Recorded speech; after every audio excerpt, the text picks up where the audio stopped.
Hello friends, আসসালামু আলাইকুম। Welcome back to my channel bakes by Prema. তো ফ্রেন্ডস, আজকে আমি আপনাদের তৈরি করে দেখাবো নরম তুলতুলে মুখে দিলেই গলে যাবে এমন পাটিসাপটা পিঠা। আমি আপনাদের দেখাবো কিভাবেই খুব সহজে পারফেক্ট পাটিসাপটা পিঠা তৈরি করা যায়। সো ভিডিওটা না টেনে পুরোপুরি দেখতে থাকুন। তো চলুন শুরু করা যাক। তো প্রথমেই পাটিসাপটার ব্যাটারটা প্রস্তুত করে নেব। এই জন্য আমার লাগছে 1 কাপ পরিমাণ ময়দা, 2 কাপ পরিমাণ চালের গুঁড়া, 1 কাপ পরিমাণ চিনি, 1/3 কাপ গুঁড়া দুধ আর স্বাদমতো লবণ। এবার একটি বোলে এক এক করে নিয়ে নেব চালের আটা, ময়দা, চিনি, গুঁড়া দুধ এবং স্বাদমতো লবণ। এবার একটি হ্যান্ড হুইস্কের সাহায্যে সবকিছু একসাথে ভালো মতো মিশিয়ে নেব।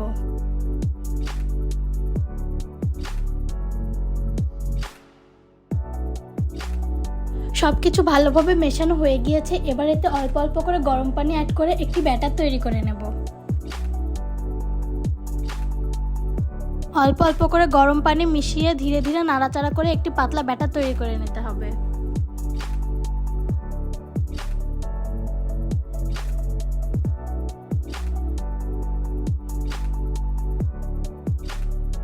তো দেখতেই পাচ্ছেন ব্যাটারটা আমার তৈরি হয়ে গিয়েছে। আপনাদের একটু দেখিয়ে দিচ্ছি ব্যাটারটা কীরকম পাতলা হবে।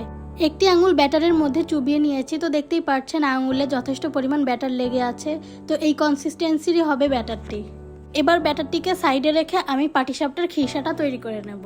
পাটিসাপটার খিরসা তৈরি করার জন্য লাগছে 1 লিটার পরিমাণ দুধ, 1.5 কাপ পরিমাণ চিনি, স্বাদমতো লবণ, এটা টেস্টের ব্যালেন্সের জন্য, 5টা গোটা এলাচ, 1 কাপ গুঁড়া দুধ, 1/2 কাপ পরিমাণ চালের গুঁড়া আর লাগছে ঘি।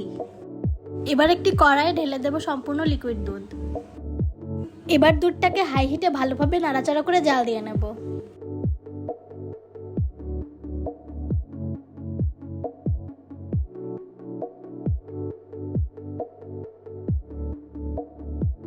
তো দেখতেই পাচ্ছেন দুধে বলক চলে এসেছে। এবার এটাকে কিছুক্ষণ নাড়াচাড়া করে কমিয়ে নেব। এবার চুলার ফ্লেম লো টু মিডিয়াম করে দিয়ে দেব গোটা এলাচ আর দিয়ে দেব কিছুটা লবণ।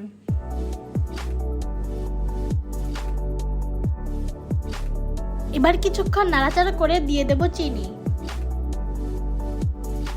মিষ্টিটা আপনারা আপনাদের আন্দাজ মতো দিবেন। এবার চিনিটা গলা পর্যন্ত ভালোভাবে নাড়াচাড়া করে নেব।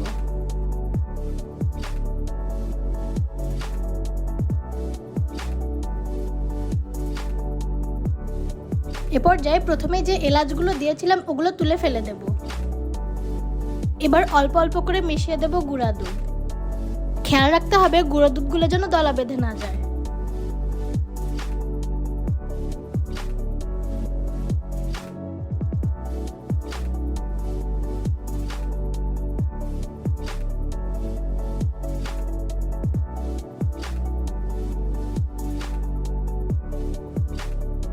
এবার কিছুক্ষণ চুলার লো ফ্লেমে এটি নাড়াচাড়া করে নেব।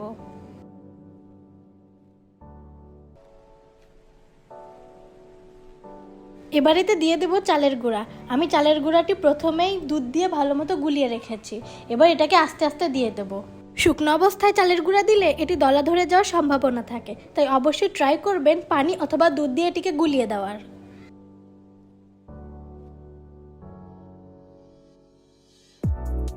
এবার চুলার ফ্লেম লো টু মিডিয়ামে রেখে অনবরত নেড়ে যেতে হবে যাতে নিচ থেকে পুড়ে না যায়। কিছুক্ষণ নাড়াচাড়া করতে করতে দেখবেন মিশ্রণটি অনেক ঠিক হয়ে এসেছে।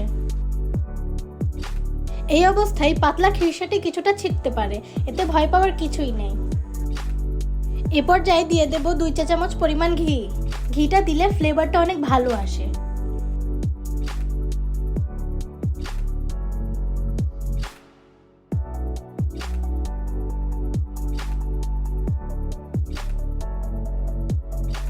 এবার সামান্য কিছুক্ষণ নাড়াচাড়া করেই নামিয়ে নিতে হবে। খিরসাটি এখন দেখতে একটু পাতলা লাগছে, কিন্তু ঠান্ডা হয়ে গেলে এটা একটু শক্ত হয়ে যাবে। তো দেখতেই পাচ্ছেন আমি খিরসাটা নামিয়ে নিয়েছি। এবার আমি পাটিসাপটা পিঠাগুলো তৈরি করে নেব। এবার একটি প্যানে সামান্য তেল দিয়ে প্যানটা মুছে নেব।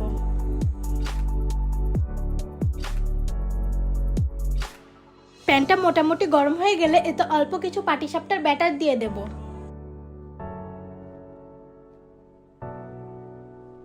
এবার ব্যাটারটা ভালো মতো ছড়িয়ে দেব প্যানে। এবার 2-1 মিনিট পর এতে এক সাইড দিয়ে খিরসাটা দিয়ে দেব। এবার খুব আস্তে আস্তে পাটিসাপটার ভাঁজটা দিয়ে নেব।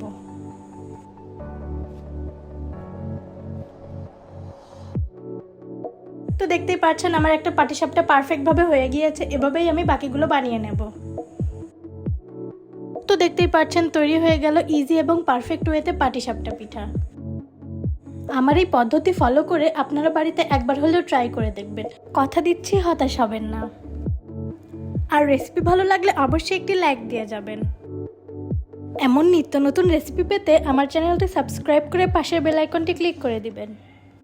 Thanks for watching.